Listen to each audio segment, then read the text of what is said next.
ধান নদী আর খাল এই তিনে বরিশাল। জানগো, আমলার জন্য বিখ্যাত বরিশাল জেলাটি যেমন অসংখ্য কীর্তিমান ব্যক্তিত্ব দিয়ে ভরা, ঠিক তেমনি ভাবে আমিও আপনার জীবন সঙ্গিনী হিসেবে হতে চাই সেরা। আমি আমার ভালোবাসার অনুভূতিগুলোকে কড়াপুর মিয়াবাড়ি মসজিদ এবং অক্সফোর্ড মিশন চার্চের কারুকার্যের মতো আপনার মনে ফুটিয়ে তুলতে চাই। আপনি আমাকে কষ্ট দিলে আমার জীবনটা ভীমরুলি ভাসমান পেয়ারা বাজারের মতো দুঃখের সাগরে ভাসতে থাকবো। আমি আপনার হাতে হাত রেখে দুর্গাসাগরের দিঘির পাড়ে বসে গল্প করতে চাই।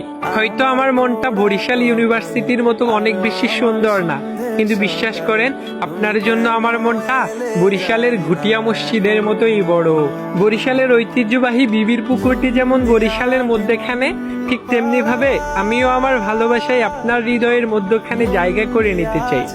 আমি আপনার সাথে নৌকায় চড়ে শাপলা ছাপলা বিলের লাল শাপলার সৌন্দর্য উপভোগ করতে চাই।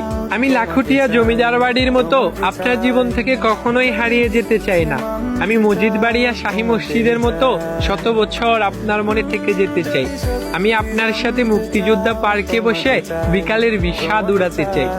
প্লিজ, আপনি আমার সাথে বরিশালের ছেলে মোশাররফ করিমের নিখুঁত অভিনয়ের মতো কখনো অভিনয় করেন না। আমি বরিশালের ছেলে তাওহিদ আফ্রিদির মতো সহজেই আপনার মনে জায়গা করে নিতে চাই। আমি আমার ভালোবাসার অনুভূতিগুলোকে বরিশালের সন্তান হানিফ সংকেতের সুন্দর উপস্থাপনার মতো আপনার মনে উপস্থাপন করতে চাই। খাল, নদী এবং অসংখ্য কীর্তিমান ব্যক্তিত্বে ভরপুর বরিশাল জেলার প্রাকৃতিক সৌন্দর্যের কথা বললে যেমন কখনো শেষ হবে না, ঠিক তেমনি ভাবে আপনার জন্য আমার ভালোবাসাও কখনো শেষ হবে না।